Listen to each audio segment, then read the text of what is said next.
Welcome to our channel, where we focus on relationships and the challenges people face in everyday life.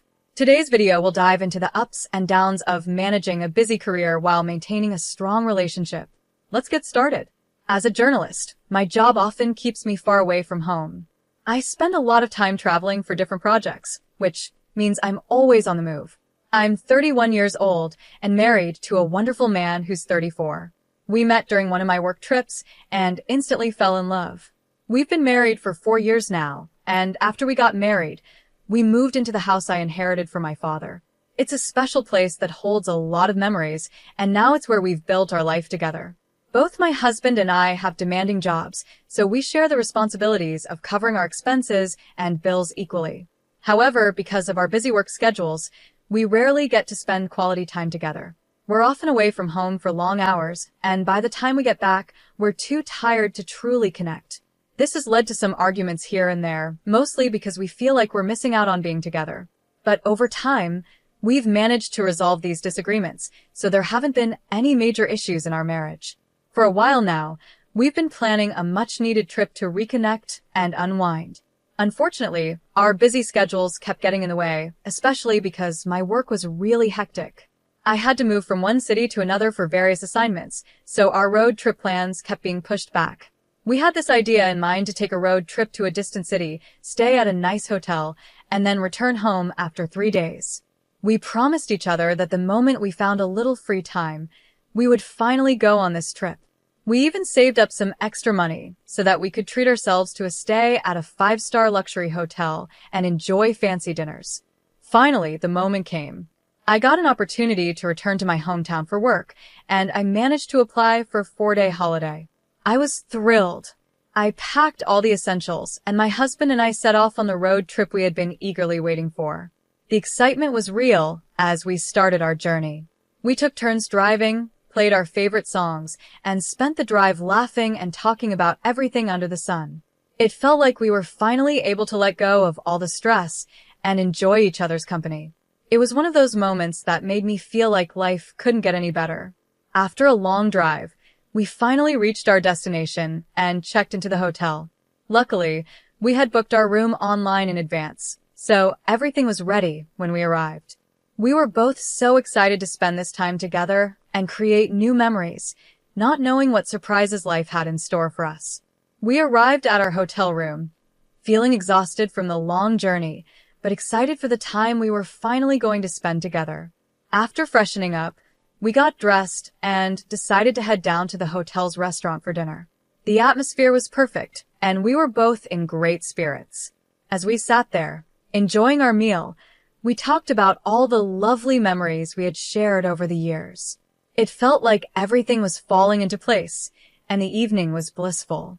We were both so happy to be there, just the two of us, away from all the stress of daily life. Once dinner was over, we were too tired to do much else, so we headed back to our room and went straight to bed. I remember thinking how perfect the day had been as I drifted off to sleep, grateful for this rare moment of peace. The next morning, when I woke up, something felt off.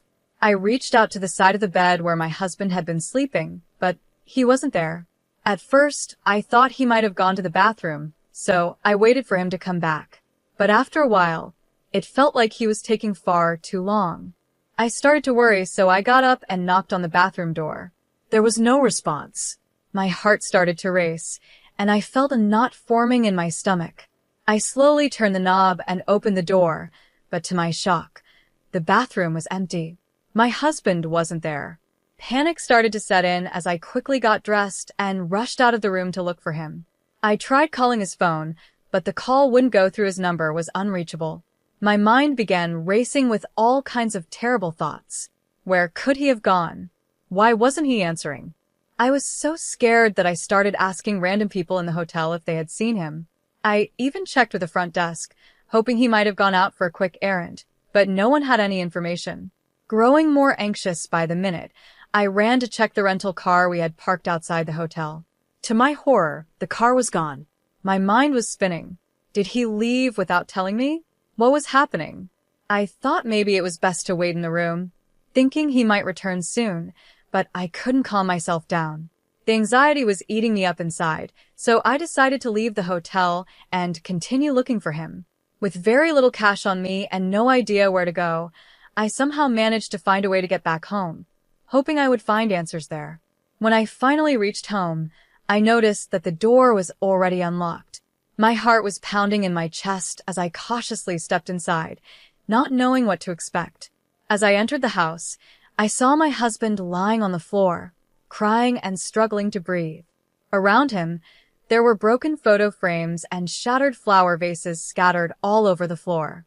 The sight was so chaotic and confusing that I didn't know what to think. Seeing me, my husband slowly got up, his face filled with pain. Through his sobs, he said, "She's ruined me. She's left me with nothing." I was completely taken aback. I had no idea who he was talking about, so I asked him, "Who are you talking about?" In a wave of emotion, he finally confessed that he had been seeing another woman, someone he had met at a nearby college. He admitted that he had been in love with her for over a year and had been secretly seeing her behind my back. His words hit me like a ton of bricks. I felt my entire world collapse around me. My head was spinning, and I couldn't bear to listen to any more. I left the house immediately, feeling utterly shattered and betrayed. Since that moment, I've been staying at a friend's place, unable to face my husband after everything that has happened. When I finally collected myself enough to confront him, he had the nerve to blame me for his affair. He said that I was never there for him, that I was too absorbed in my work to notice he needed someone by his side. He claimed I was too focused on my career, saying I had no real value for our relationship. Hearing those words only made the betrayal cut deeper. How could he say that? How could he blame me for his own choices? I had always thought we were a team, but now I feel like I never really knew him at all. I just can't wrap my head around this.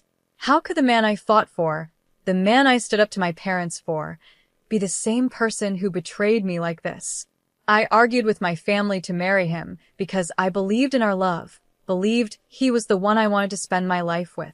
Every part of my life revolved around him. I cared about him so deeply and put my whole heart into making our relationship work. While I was giving everything to our marriage, he was off with someone else, someone much younger, being intimate with her while I was completely unaware. What makes it even worse is the thought that our house, our bedroom, was being used behind my back when I wasn't home. Just imagining that freaks me out. How could I have been so blind? Looking back now, I realized there were small signs, tiny hints here and there that something was wrong, but I never gave them enough attention. I ignored the gut feelings and trusted him completely. Now, I feel like such a fool. I can't even look at myself in the mirror because I feel like I was being played this whole time, like I was a clown in this twisted game. And to think, he had the audacity to confess everything to my face. He told me that he fell in love with this other girl, a girl who ended up leaving him for someone else. Now he's sitting here, heartbroken, crying about his loss, as if that's supposed to make me feel sorry for him. How can I even process this? How could he tell me he loved someone else while still being married to me? And now, he's heartbroken because she left him? The whole situation is so absurd that I can't even comprehend it. So, here's the latest update on my situation. My husband came to me recently, begging me to take him back. He's claiming that he made a huge mistake and that he's ashamed of what he did. He keeps saying that everything that happened was just a terrible blunder and he never intended to hurt me. But while he's apologizing, he has the nerve to tell me that I'm partly to blame for all of this. According to him, if I had been more aware or vigilant, I could have figured out his affair much earlier. He even had the audacity to say that it was my carelessness and lack of attention that drove him to cheat. He says he needed more love and attention while I was busy with work, and that's why he turned to someone else. It's unbelievable. Even if I had been absent or preoccupied with my career, does that justify his actions? How can he try to pin the blame on me when he's the one who made the decision to be unfaithful? And if he really loved this other girl, how can he now sit here and say he's heartbroken because she left him? It makes no sense. His apologies, his begging, it all feels so hollow.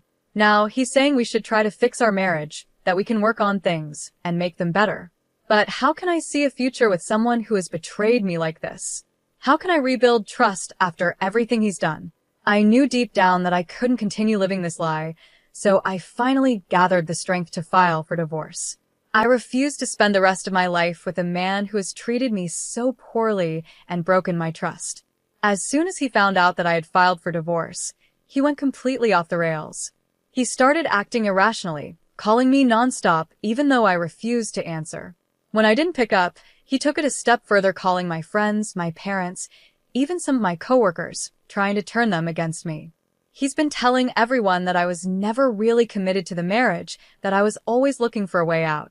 He's trying to paint me as the one who is at fault, when in reality, it's him who destroyed everything. I can't believe this is my reality. The man I once trusted with my heart, the man I fought so hard for, has turned into a person I barely recognize. His actions have shown me that he's not the man I thought he was, and I know now that staying in this marriage would only bring me more pain. I deserve better than this, and I'm determined to move forward and rebuild my life without him. When I finally have a small reason to stand up for myself, he accuses me of creating a mountain out of a molehill. As if that wasn't enough, he's also questioning my character now. He's been telling people that I work with male colleagues and travel with them, implying that I'm somehow untrustworthy. Hearing this broke my heart into a million pieces. How could he say such things about me? I've always been respectful, always honored our relationship, and never gave him a reason to doubt me. Yet, here he is, tearing me down and attacking my character, all because I dared to stand up to him. I can't believe this is the same man I fell in love with, the man I fought so hard to marry. He used to be my whole world, someone I thought about constantly, someone I built my life around. But now, it feels like he's become a stranger. How could he stoop so low as to insult me like this? He doesn't even think before speaking these hurtful things.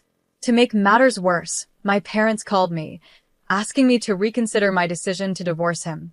They believe that, in every way, we are perfect for each other, and that I should give him another chance. They're worried about what my life will look like after the divorce. They think I'll be the one to suffer while he moves on and finds another woman, just like he did before. But the truth is, I don't care anymore. He could find himself 3 new women, for all I care, and it wouldn't make a difference to me. There's no room for him in my life anymore. I don't understand why my parents want me to stay stuck in this toxic situation with a man who has proven himself to be immature and unfaithful. I'm a well-established woman. I have a good job, a stable income, and I own my house. Why should I compromise and give him another chance after everything he's done? Did he stop to think about our marriage when he was involved with that younger girl, someone who clearly didn't care about him or our relationship? Of course not. So, why should I be expected to overlook it now? My friend supports me completely and has told me she will stand by me no matter what decision I make. Her support means everything to me, and it helps remind me that I deserve better. As for the house, I'm the one who owns it, and I've decided I'm going to kick him out. He doesn't deserve to stay here, not after everything he's done. I think that's part of his problem, too. He knows he'll be homeless unless he moves back in with his parents, and that thought probably terrifies him. But that's not my concern. He made his choices, and now he has to deal with the consequences. My husband is nothing but a selfish, ungrateful man. He had a loving wife who built a career, owned a home, and worked hard to keep the marriage alive, yet he still betrayed me. Just because I was busy with work and away for some time, that didn't give him the right to do whatever he wanted behind my back. It doesn't excuse his behavior, and he knows that. Even now, after everything, he still isn't truly ashamed of what he's done. He's still asking for reconciliation, as if things can go back to the way they were. But he never stops blaming me, saying I should have known what was happening. How could I have known? I trusted him completely, and he took advantage of that trust. Looking back, I feel sorry for myself. During that road trip, I honestly thought everything was perfect. I thought we were finally getting back to a good place in our marriage. Little did I know, my husband had already broken our vows long before that trip, and all my efforts to make things right were wasted on someone who didn't deserve them. Now I see things clearly. There's no going back. I'm moving forward with my life, leaving him and all his lies behind. And though the road ahead might be uncertain, I know I'm doing the right thing.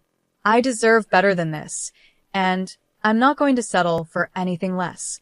I'm honestly relieved that everything has finally been uncovered in such a dramatic way. Now, she can stand up for herself and make decisions without living in the dark anymore. The real issue here is clearly her husband. He's the one who caused all this pain, yet I can't understand why her parents are pressuring her to go back to him. Why would they want her to return to a life filled with lies and betrayal? This is a time when they should be standing by her side, offering support and understanding. She's going through one of the hardest moments of her life, feeling shattered and broken, and instead of helping her, they choose to back her husband, who clearly doesn't deserve their support. It's heartbreaking to see that her parents are pushing her toward a future that's filled with darkness, all because they believe she should stay married. In reality, this is the moment when she needs them the most. She's in a fragile state, trying to find her strength again, and it's painful that her own family is siding with her husband, the very person who betrayed her. She shouldn't be pressured or made to feel guilty for wanting to leave someone who doesn't value or respect her. She's a strong, independent woman who can take care of herself. She earns her own living, has the means to afford a life without him, and is confident in her decision to move on. I truly believe she'll lead a much better life without that shameless cheater dragging her down. I admire her for her courage in choosing to walk away, despite the pressure from her parents. She knows what's best for her, and she's not willing to compromise her happiness any longer. One person who deserves a lot of appreciation in this situation is her friend. Not only did her friend open up her home and take care of her while she stayed there, but she also supported her in her decision to separate from her husband.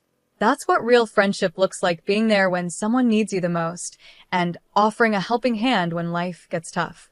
In this case, her friend is acting more like a family member than her own parents, who seem to be trying to push her back into a miserable situation. Meanwhile, her family, instead of offering love and support, seems determined to push her into a hellhole by making her go back to her cheating husband.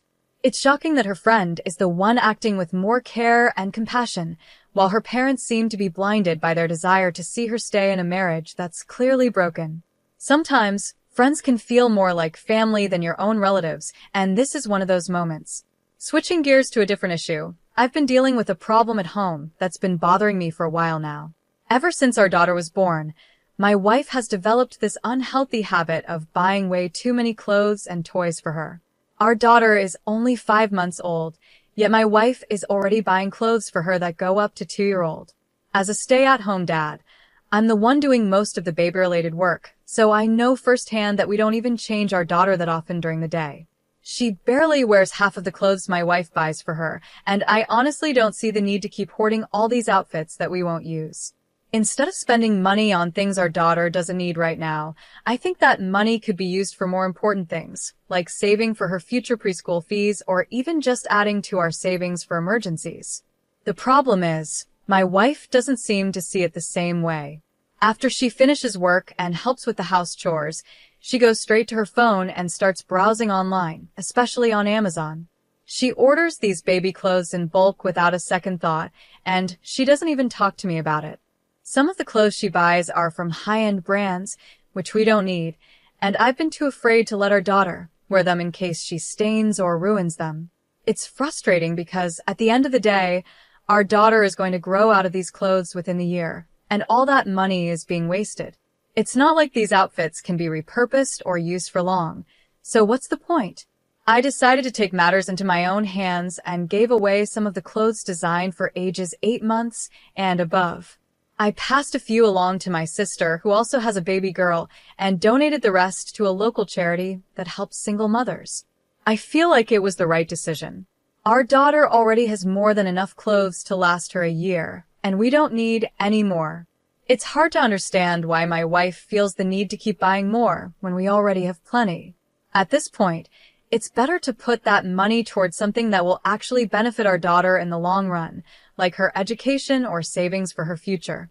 But for now, at least I've cleared some space and helped others in need with the clothes that we won't be using. I wasn't planning to tell my wife about what I had done until things took an unexpected turn at a recent family gathering. My sister was there with her little girl, and as fate would have it, my niece was wearing some of the very clothes my wife had bought for our daughter. When my wife noticed, she immediately confronted my sister and found out the truth that I had given those clothes away.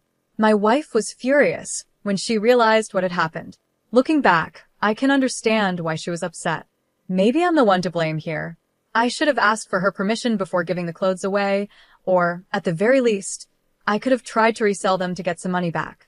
But deep down, I knew she wouldn't agree with that idea. That's why I felt like I had no choice but to make a tough decision on my own. From my point of view, those clothes were better off with someone who actually needed them. Our daughter already had more clothes than she could wear, and there was no point in keeping more that she'd likely outgrow before getting a chance to wear them. I tried explaining this to my wife, but even after apologizing and sharing my reasoning, she's still upset with me. I just wish she would stop this pattern of impulse buying clothes for our daughter, especially since I've talked to her about it several times before. It's not that I don't appreciate her wanting the best for our little one, but the constant buying is unnecessary when we already have so much.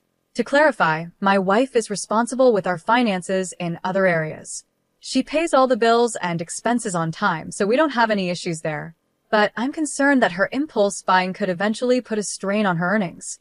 The money she spends on extra baby clothes could instead be going into our joint savings account, helping us build a more secure financial future. Some people might say I'm the a-hole in this situation, and maybe they're right. I can see how giving away the clothes without telling her wasn't the best approach. But at the same time, I genuinely believed I was making a practical decision. Our daughter is only 5 months old, and babies grow quickly. The clothes I gave away were for ages 8 months and older, but we already had plenty for her to wear. I figured it made more sense to give them to someone who needed them, rather than just letting them sit there unused. But then again, maybe I got it wrong.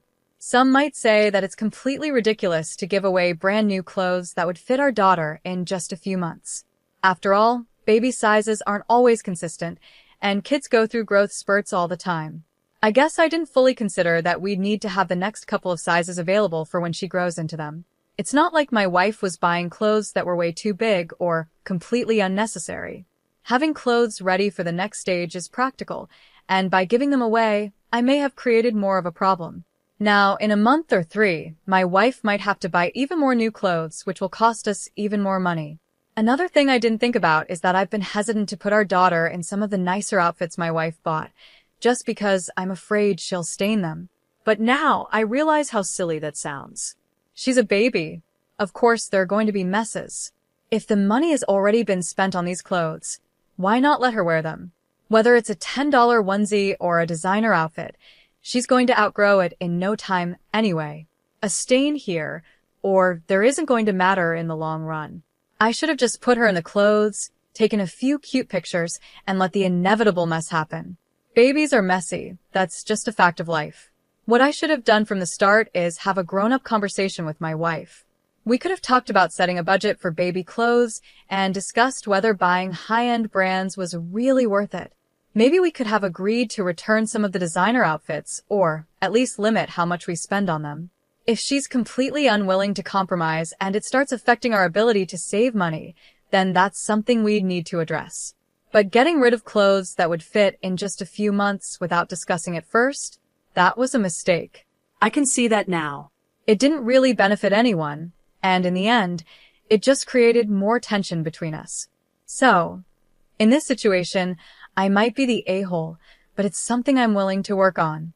I just hope we can move forward from this and find a better way to manage things in the future. We recently had senior recognition for my team since the regular season is over. Each year, the seniors are recognized for their accomplishments both on the team and academically. They are escorted by their parents and receive a framed uniform as a gift.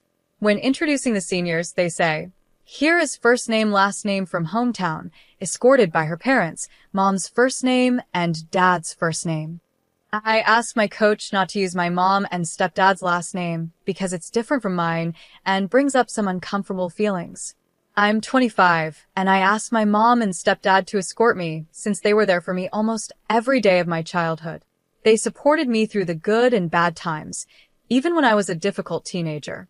My stepdad stuck by me and loved me, even though I didn't like him at first because he wasn't my biological dad. I thought it was impossible for him to love me as much as he loves my half-siblings, but he always did. To me, they're not half-siblings, they're just my siblings.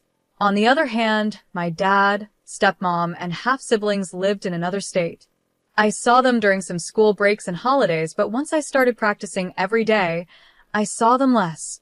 My dad and stepmom would visit me once a month, but my stepmom always seemed upset that my dad would spend time with just me during those visits. My dad and stepmom came to my last competition of the regular season. I hadn't told my dad it was senior recognition because I didn't know he was going to show up. When they found out, my dad was sad and my stepmom got upset. I told them both that they are part-time parents and that it didn't make sense for them to expect credit for raising me or supporting my athletic career when they lived so far away. Later, my dad called me crying, which is rare for him. He told me how much he loves me and how hard it was for him to be away. My stepmom just lectured me, saying they did their best by visiting once a month. Now, I feel a little guilty for not telling my dad about the recognition and for yelling at him. But my theory about my stepmom not wanting me to have my dad's attention all to myself still feels true.